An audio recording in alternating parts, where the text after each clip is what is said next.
सहनावतु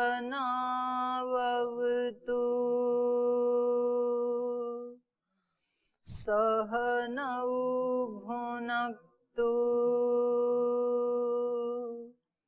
सह वीर्यं करवावहै तेजस्विनावधीतमस्तु मा विद्विषावहै। ओम शांति शांति शांति।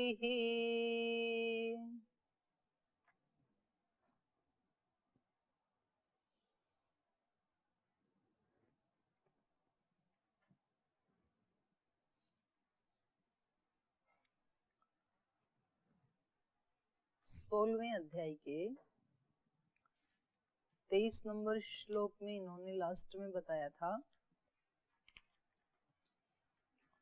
23 और 24 दोनों में, कि हमें मन मर्जी से काम करते हैं, माने मन माने ढंग से,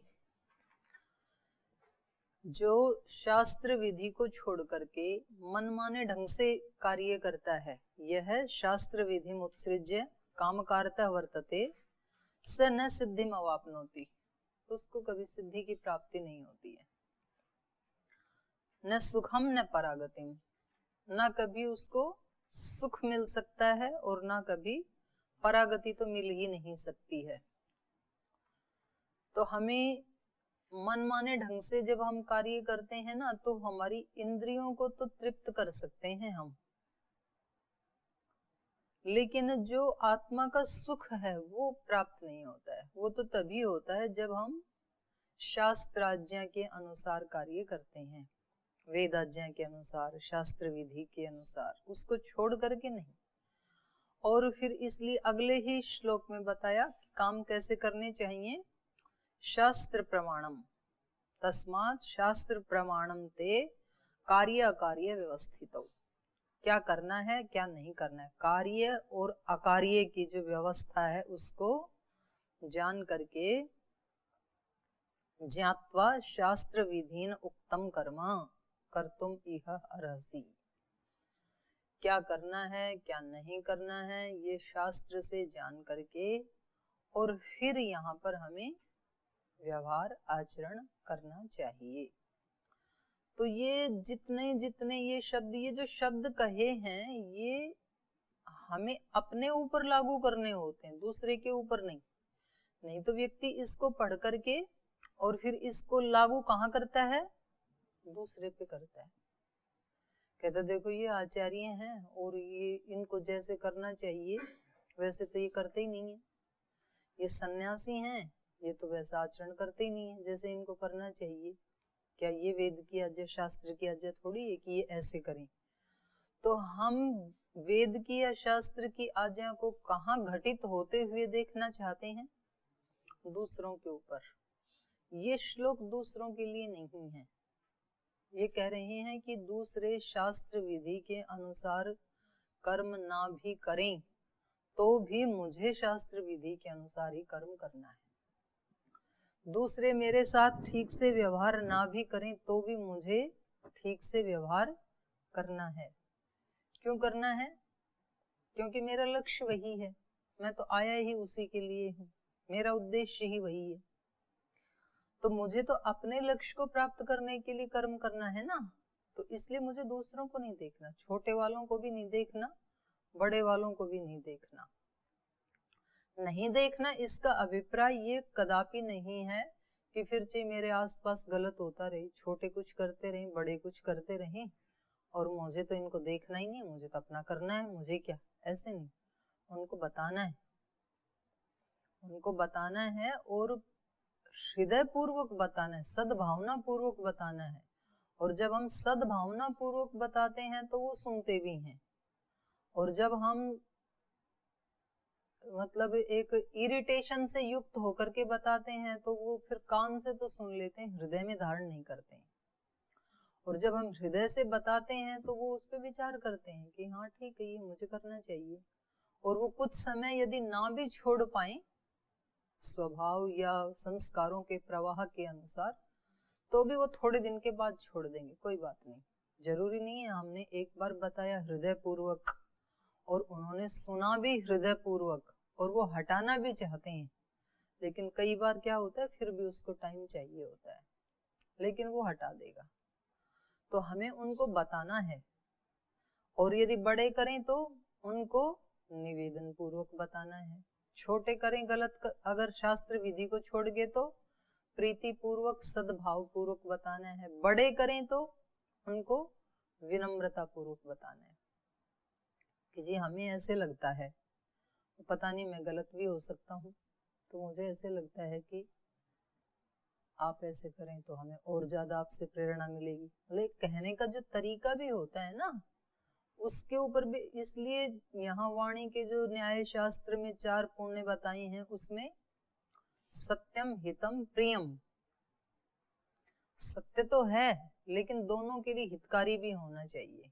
हितकारी तभी होगा जब हमारा कहा हुआ दूसरा सुन ले और सुन के वैसा करने लग जाए, तब तो हितकारी होगा ना दोनों के लिए।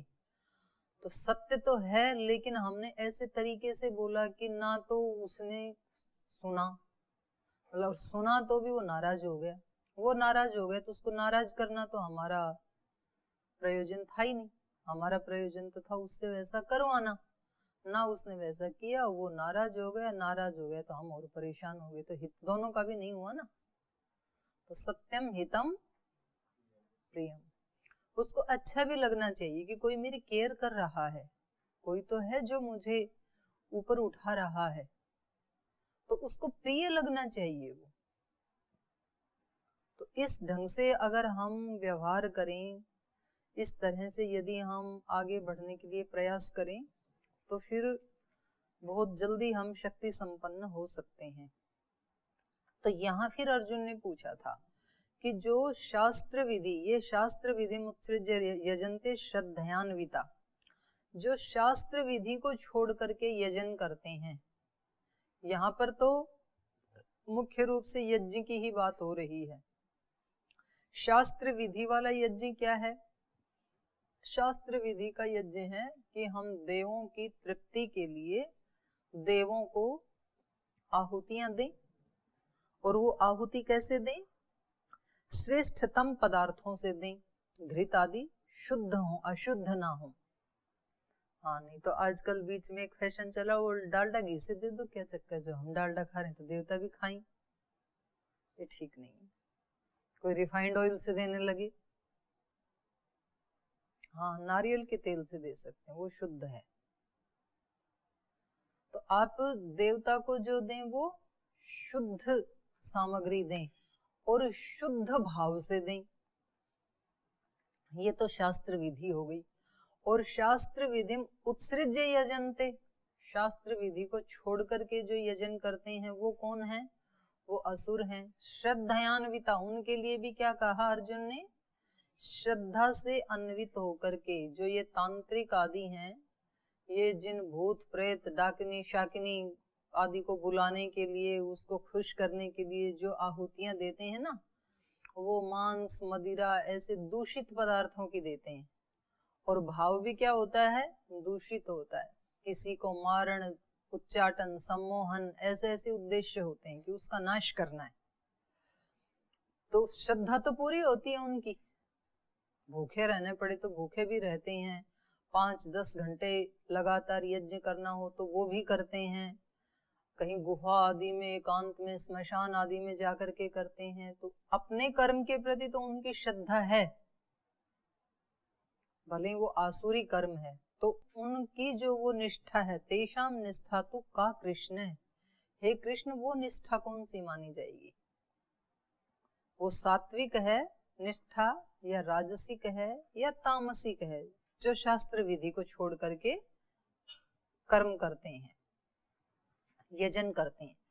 तो भगवान ने इसका उत्तर दिया था कि देखो, श्रद्धा तो व्यक्ति की अपनी प्रकृति के अनुसार हो सकती है, होती है, जैसी उसकी प्रकृति वैसी उसकी श्रद्धा। सात्विक प्रकृति वाले की श्रद्धा भी सात्विक होगी। राजसिक प्रकृति वाले की श्रद्धा राजसिक, तामसिक प्रकृति वाले की श्रद्धा तामसिक। तो यहाँ भगवान कृष्ण गीता के माध्यम से हमें क्या कह रहे हैं? केवल श्रद्धा नहीं बदली जाती, कभी भी बदलना है तो अपनी प्रकृति को बदलें, स्वभाव को बदलें, श्रद्धा तो अपने आप ही बदल जाएगी फिर। तो हमें बल किस पे देना है? प्रकृति पर। प्रकृति को हमें सत्व प्रधान बनाने की कोशिश करनी है। तो हमारा हर विचार कैसा हो? सात्विक। क्योंकि विचार से ही, संकल्प से ही सृष्टि बनती है। हम जो भी कर्म करते हैं ना, उसकी शुरुआत कहाँ से होती है?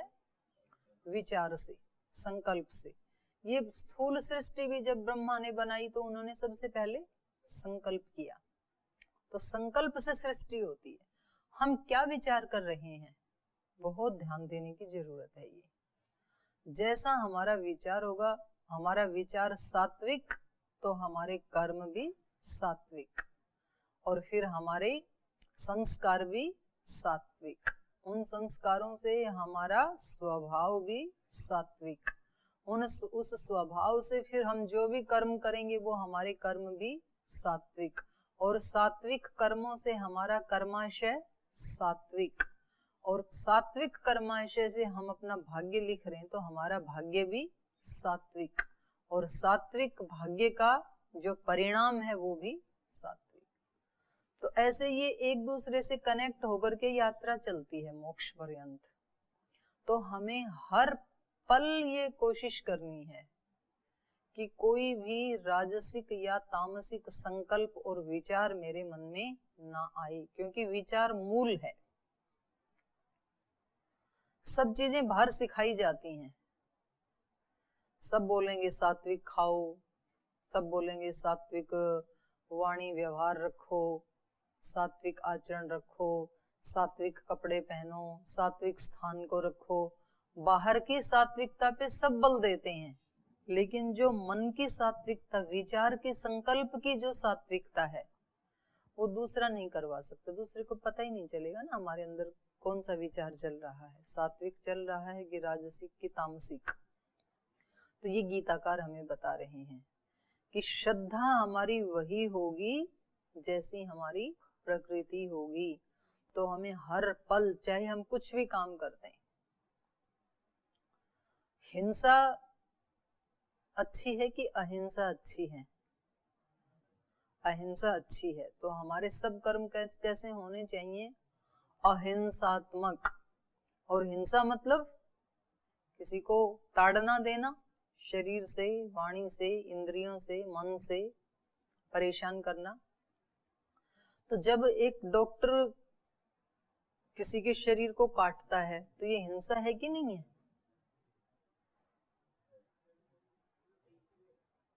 तो दो मत हो गए आपके। तो कुछ तो कह रहे हैं, कुछ कह रहे नहीं है। हिंसा है कि नहीं है? शरीर को काट रहा है तो शरीर को काट रहा है, हिंसा नहीं है? चाकू लेकर के काट रहा है,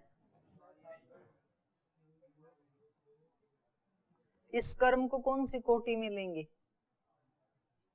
सात्विक, राजसिक, तामसिक। काट रहा है शरीर को।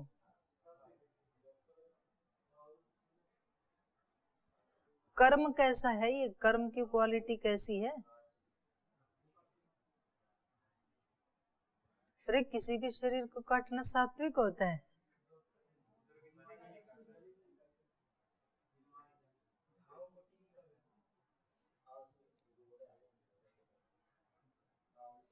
आसुरी कर्म है ये कि कौन मानते हैं? और दैवी कर्म है ये कौन मानते हैं?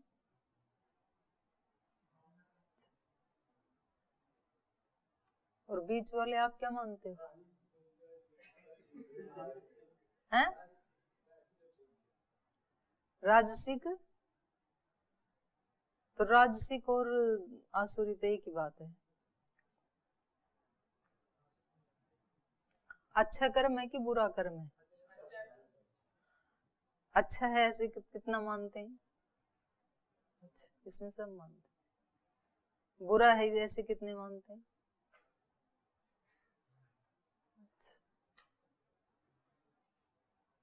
आपकी दृष्टि में बुरा कैसे है भाई स्वामी नरेंद्र देव जी? ओम। भावना तो ठीक है दीदी, लेकिन कर्म जो काटने का कर्म है तो हिंसा में ही आएगा। मैं इस नहीं, दृष्टि मैंने से तो बोला। मतलब ये एक ही तरफ से पूछ लिया कि अच्छा काम नहीं, है कि बुरा काम है। आपने बोला बुरा, किसी नहीं, किसी का तो किसी की जान जान बच रही है, बचाना, जान बच रही तो अच्छी है। अब और मैं तो मतलब जान चली गई तो बुरा है?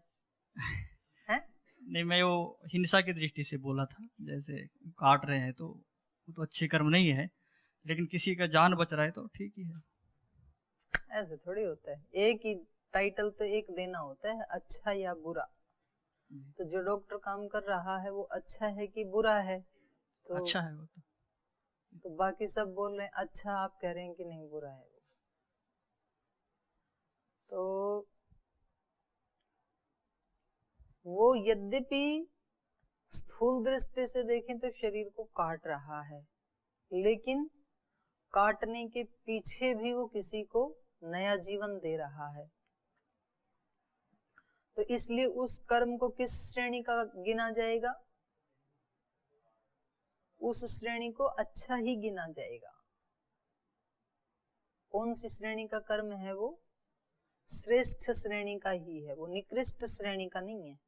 अच्छे और बुरा दो श्रेणी बनाई ना, तो वो बुरी श्रेणी में नहीं जाएगा, क्योंकि उसका भाव जो, क्योंकि वो आवश्यक है। कैंसर हो गया ना, तो उसको वहां से काट के निकालना पड़ेगा। अगर हमने उसको वहां रख लिया तो वो पूरे शरीर में फैल जाएगा कैंसर।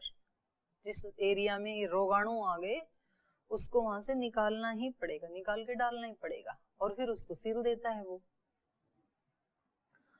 तो इसलिए उसकी प्रकृति कैसी है डॉक्टर की? आप उसको राजसिक और तामसिक नहीं कहेंगे। प्रकृति में भाव की प्रधानता होती है, कर्म की नहीं। जो ये प्रकृति कह रहे हैं ना कि जैसी जिसकी प्रकृति वैसी उसकी श्रद्धा, तो डॉक्टर की जो श्रद्धा है वो सात्विक ही है, क्योंकि वो जीवन देना चाहता है दूसरे को। तो हमारे जो कर्म हम करते हैं ना, उन कर्मों में भी प्रधानता कर्म की नहीं बल्कि किसकी है? भाव की है। कर्म भी श्रेष्ठ होना चाहिए और भाव भी श्रेष्ठ ही होना चाहिए, पर यदि कहीं ऐसी अपरिहार्य स्थिति है कि बाहर से कर्म हमें ऐसा करना पड़ रहा है जो शायद स्थूल दृष्टि से प्रिय ना लगे, लेकिन भाव यदि उसमें भी श्रेष्ठ है तो फिर वो श्रेष्ठ ही माना जाएगा, वो पूरा नहीं होगा। जैसे कोई माँ अपने बच्चे को ताड़ना देती है, या कोई आचार्य अपने शिष्यों को, गुरुजन अपने शिष्यों को ताड़ना देते हैं, तो भले ही वो बाहर से देखें तो बाह्य दृष्टि से वो अच्छा नहीं भी लगता है, लेकिन वो आवश्यक है उस समय बच्चे को हटाना, क्योंकि बच्चा आग में हाथ डाल रहा वो तो जल जाएगा। तो वो माँ का जो कर्म है उसका भाव की प्रधानता देखी जाएगी। तो माँ की प्रकृति सात्विक ही मानी जाएगी, राजसिक तामसिक नहीं मानी जाएगी। तो ये जो बात कर रहे हैं ना कि भाई प्रकृति जैसी होगी, भगवान कृष्ण कह रहे हैं अर्जुन जैसी जिसकी प्रकृति होती है, सत्वानुरूपा सर्वस्य श्रद्धा भवति भारत। हे भारत, सत्व के अनुरूप, बुद्धि के अनुरूप, चित्त के स्थिति के अनुरूप, अपनी प्रकृति के अनुसार सबकी श्रद्धा होती है। श्रद्धामय अयम पुरुष है। ये पुरुष कैसा है? श्रद्धामय, जैसी जिसकी प्रकृति, जैसा जिसका स्वभाव, वैसी उसकी श्रद्धा। तो यहाँ प्रकृति और स्वभाव का मतलब है भाव, संकल्प और भाव। तो बाह्य क्रियाओं से भी ज्यादा महत्वपूर्ण क्या है? संकल्प और भाव। मान लो कोई बहुत अच्छा श्रेष्ठ घी, सामग्री और मेवे वो लेकर के यजन कर रहा है, लेकिन उसका भाव है कि इससे शक्ति प्राप्त करके मैं दूसरों का नाश करूं, तो भी फिर वो यज्ञ कर्म बाहर से श्रेष्ठ दिखते हुए भी किस श्रेणी में चला जाएगा? वो निकृष्ट श्रेणी में चला जाएगा, सात्विक नहीं होगा, वो राजसिक तामसिक श्रेणी में चला जाएगा। बाहर से देखने में तो बहुत अच्छा हो रहा है, शुद्ध गाय के घी से कर रहा है, मेवे डाल रहा है, आम की लकड़ियां डाल रहा है, चंदन की समिधाएं डाल रहा है, पीपल की डाल रहा है, साफ सुथरा स्थान है, लेकिन भाव क्या है? भाव गलत है। हैं? वो तो सही है, पर जो प्रकृति है ना उसका जो संकल्प है वो उसका पवित्र नहीं है। तो वायुमंडल को शुद्ध करना ही तो बहुत स्थूल अर्थ है यज्ञ का, 1% है ये तो। 99% जो है वो सूक्ष्म होता है, तो 99% गलत करके 1% ठीक करे तो फिर वो गलत श्रेणी में ही माना जाएगा।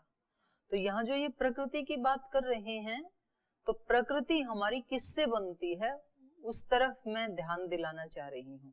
प्रकृति किससे बनती है हमारी? प्रकृति बनती है संकल्प और भाव से, स्थूल क्रियाओं से नहीं बनती है प्रकृति। स्थूल क्रियाओं से भी बनती है, 1% बनती है, लेकिन 99% प्रकृति किससे बनती है? संकल्प और भाव से। जो अंदर सूक्ष्म में होगा वो ही बाहर स्थूल में होगा। तो मैंने कई बार बताया है ना, कंप्यूटर में सॉफ्ट कॉपी में जो आपने लिखा है हार्ड कॉपी में वही आएगा ना। तो करेक्शन कहाँ करना है? सॉफ्ट कॉपी में। तो करेक्शन करना है अपने भाव में और संकल्प में। तो ये प्रकृति को सात्विक बनाने के लिए हर पल हम जो भी कर्म करें, खाना खा रहे हैं तो किस भाव से खाएं? सात्विक भाव से। पढ़ाई कर रहे हैं तो किस भाव से करें? सात्विक भाव से। नहीं तो ऐसे भी कुछ विद्यार्थी, कुछ ब्रह्मचारी सन्यासी देखे जाते हैं कि जो पढ़ तो रहे थे दर्शन, वेद, व्याकरण, लेकिन जीवन कहीं और ही तरफ चला गया, ये सारा पढ़ के भी। तो क्यों चला गया? क्योंकि वो केवल शब्द के ऊपर कंसंट्रेट थे। शब्द के पीछे जो अर्थ, जो भाव और जो संकल्प है वो चूक गए थे वो विद्वत्ता के चक्कर में। और ऐसे उदाहरण भी देखे गए हैं कि कुछ सन्यासी, ब्रह्मचारी, कुछ विद्यार्थी पढ़ाई में बहुत ज्यादा इंटेलिजेंट नहीं थे पढ़ते समय, उनको बहुत ज्यादा कुछ याद नहीं होता था, लेकिन जीवन में बहुत आगे चले गए। क्योंकि भाव कैसा था? श्रद्धा का था, सेवा का था, समर्पण का था, पवित्रता का था, सात्विकता का था। भाव बहुत अच्छा था, संकल्प बहुत अच्छा था, इसलिए थोड़ा बहुत ही मिला उनको, लेकिन उस थोड़े बहुत से भी उन्होंने बड़ा काम किया। तो प्रकृति को यहाँ भगवान कृष्ण श्रद्धा को परिवर्तित करने के लिए, प्रकृति को परिवर्तित करने की बात कर रहे हैं। सत्वानुरूपा सर्वस्य श्रद्धा भवति। केवल श्रद्धा नहीं बदली जा सकती है, श्रद्धा तो अपने आप ही प्रकृति के अनुरूप हो जाती है। जैसी जिसकी प्रकृति वैसी उसकी श्रद्धा। तो हम अपनी प्रकृति को, तामसिक में तो खैर कभी भी नहीं रहना, राजसिक में ज्यादातर हम हो जाते हैं, तो राजसिक से प्रयास करना है सत्व में आने का। तो प्रत्येक क्रिया को हम कैसा बनाएं? सात्विक भाव वाला। क्योंकि कर्म सब सत्व नहीं होते, सात्विक नहीं होते हैं कर्म। कर्म तो कुछ राजसिक भी होंगे, कुछ तामसिक भी होंगे, पर भाव सब में सात्विक हो सकता है। आपको कभी जैसे शरीर की सफाई करनी होती है, दांत की सफाई करनी होती है, मलमूत्र की सफाई करनी होती है, वो क्रियाएं सात्विक नहीं है, पर उनके पीछे भाव सात्विक हो सकता है। तो कुछ क्रियाएं तो सात्विक ही होती हैं, यज्ञ करना सात्विक क्रिया है। कुछ राजसिक क्रियाएं होती हैं हमारी, हमें कुछ भी कर्म करना है, हमें नौकरी पेशा करना है, दुकान पे जाना है, फैक्ट्री चलानी है, अध्ययन अध्यापन तो फिर भी सात्विक कोटि में आ जाएगा। और भी कुछ, गाय की सेवा करनी, कुछ भी कर्म करना है हमें, पर उसमें हमारा भाव सात्विक या राजसिक हो सकता है। तो हमें राजसिक भाव को हटा के भाव सात्विक रखना है उसके, फिर वो हमारी प्रकृति बन जाती है। और फिर सब कर्म हमारे क्या हो जाते हैं? यज्ञ स्वरूप ही हो जाते हैं। फिर यज्ञ केवल अग्निहोत्र तक सीमित नहीं रहता है। हमारा बोलना, चलना, देखना, एक एक श्वास लेना, सोना, उठना, जगना, व्यवहार करना, वो सब क्या हो जाएगा? यज्ञ रूप ही हो जाएगा। अभी भी भाई पढ़ाई में ध्यान दो, ये यज्ञ रूप होनी चाहिए पढ़ाई में ना। आपको पता चल रहा है आप क्या कर रहे हो? उसको हटाना चाहिए कि नहीं? हटाओ उसको। इतना जागरूक होना पड़ेगा आपको कि जो मैं बोल रही हूँ उसको सुन रहे हैं और फिर उससे उल्टा कर रहे हैं, ऐसे नहीं करना। तो हमारी हर एक क्रिया, हर एक भाव सात्विक, सुनना, बोलना, देखना, जानना, आचरण करना, खाना, नहाना, छोटे से छोटा कर्म भी सात्विक हो सकता है। तो फिर सत्वानुरूपा सर्वस्य श्रद्धा भवति, श्रद्धामयोऽयं पुरुषः यत् श्रद्धा स एव। जैसे जिसकी श्रद्धा वैसा वो उसका व्यक्तित्व। बड़े बहुत गहरी बात कह दी गीताकार ने। जैसी जिसकी श्रद्धा वैसा उसका व्यक्तित्व। यो यत् श्रद्धा स एव सः, वैसा ही होता है जैसी जिसकी श्रद्धा होती है। इसलिए बाहर हमें ब्लेम नहीं करना है, बाहर ठीक करने की कोशिश नहीं करनी है। ठीक करने की कोशिश कहाँ करनी है? अपनी श्रद्धा को। और श्रद्धा कैसे ठीक होगी? प्रकृति से। और प्रकृति कैसे ठीक होगी? संकल्प और विचार और भाव से। यजन्ते सात्विका देवान, इसलिए देव, ये जो सात्विक लोग हैं ये देवों को यजन करते हैं, देवों के लिए यजन करते हैं। तो क्यों करते हैं वो देवों के लिए? क्योंकि उनकी प्रकृति सात्विक है, इसलिए सात्विक शक्तियों के लिए यजन करते हैं। और यक्ष रक्षांसी राजसा, और जो राजसिक प्रकृति के लोग हैं वो यक्षों के लिए और राक्षसों के लिए यजन करते हैं।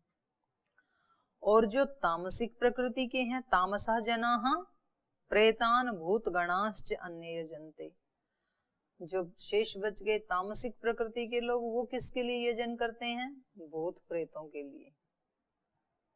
तो ये प्रकृति के ऊपर डिपेंड करता है कि हमारी प्रकृति क्या है। और कह रहे हैं अशास्त्र विहितम घोरम तप्यन्ते ये तपोजनाः, केवल यज्ञ की बात ही नहीं है। यहाँ पीछे जो बात हो रही थी ये सब कर्मों को यज्ञ मान के ऐसे नहीं कह रहे थे, ये अग्निहोत्र की ही बात हो रही थी यहाँ पर। और कह रहे हैं जो अग्निहोत्र के अतिरिक्त भी जो तप करते हैं, और वो कैसे करते हैं? अशास्त्र विहितम, शास्त्रों में जिनका कहीं विधान नहीं है। अशास्त्र विहितम घोरम ये जनाः तपः तप्यन्ते, जो घोर तप करते हैं, जिनका शास्त्र में कहीं जिक्र नहीं है, फिर भी अपनी इच्छा से ही ना कुछ भी करने लग जाते हैं। दंभ अहंकार संयुक्ताः काम राग बलान्विता, और वो कैसे करते हैं? दंभ से अन्वित होकर के, दंभ से युक्त होकर के करते हैं। दंभ क्या होता है? दंभ क्या होता है? दिखावा, प्रदर्शन करना, जैसा है नहीं वैसा दिखाना। तो वो क्योंकि वो तपस्वी होते नहीं हैं अंदर से, इसलिए उनको प्रदर्शन करना पड़ता है। तो ये जरूरी नहीं है कि जो भी कोई श्रेष्ठ काम करे वो सब वही लोग हैं कि उनके अंदर श्रेष्ठता नहीं है इसलिए श्रेष्ठता दिखा रहे हैं। ये इक्वेशन फिट नहीं करना, बल्कि जो काम कर रहे हैं उस काम के पीछे हमारा दंभ है या कोई अन्य प्रयोजन है। श्रेष्ठ भाव भी हो सकता है श्रेष्ठ काम को करने के लिए, और श्रेष्ठ काम को करने के लिए दंभ भी हो सकता है, अहंकार भी हो सकता है। तो वो तो करने वाले को ही पता चलेगा कि उसके पीछे उसका भाव क्या है। तो ये जो शास्त्र विधि को छोड़ करके जो घोर तप करते हैं, तो ये कभी कभी करते हैं दंभ के कारण, अपने आप को ज्यादा तपस्वी दिखाने के लिए, दंभ के कारण। देखो हमने ऐसा कर दिखाया, हम इतने दिन भूखे रहे, हम इतने दिन एक पैर पे खड़े रहे, हमने पूरी सर्दी में एक वस्त्र भी नहीं ओढ़ा। दंभ के लिए भी हो सकता है ये, और तप के लिए भी हो सकता है।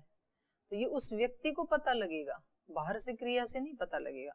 अहंकार के कारण भी हो सकते हैं ये तप, अहंकार को भी बढ़ाते हैं ना कि दूसरे नहीं कर सकते, मैंने ऐसा कर दिखाया, मतलब मैं औरों से विशेष हूँ, मैं स्पेशल हूँ। तो ये अहंकार भी बढ़ा सकता है व्यक्ति तप से।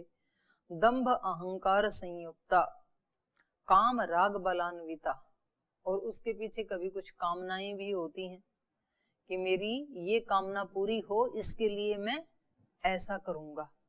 तो लोग कोई कावड़ लेके जाते हैं, कोई झंडा लेके जाते हैं, कोई यज्ञ करते हैं, कोई जप करते हैं, कोई दान करते हैं, कोई देवता को चढ़ावा चढ़ाते हैं, इतना चढ़ाऊंगा, तो वो किसके कारण? किसी कामना को लेके। तो इसका ये अभिप्राय बिल्कुल नहीं है कि जो भी कावड़ झंडे ले जाते हैं वो सब कामना से युक्त ही होकर के ले जाते हैं, जरूरी नहीं है, कोई श्रद्धा से युक्त भी ले जा सकता है। तो कुछ कामनाओं को से अन्वित होकर के उन तपों को तपते हैं, कुछ राग के कारण तपते हैं। राग मतलब किसी वासना, किसी तृष्णा, किसी आसक्ति को लेकर के, आसक्ति किसी के प्रति है और फिर उसके लिए वो यजन कर रहा है। तो काम, राग और बलान्विता, बल का मतलब है यहाँ पर शारीरिक बल, शारीरिक बल को बढ़ाने के लिए, क्योंकि ये जो शास्त्र विधि को छोड़ करके जो तप करते हैं उनसे तो केवल स्थूल बल ही बढ़ता है, आत्मा का बल नहीं बढ़ता है उससे। आत्मा का, बुद्धि का, ज्ञान का बल किससे बढ़ता है? जो शास्त्र के अनुरूप तप किए जाते हैं,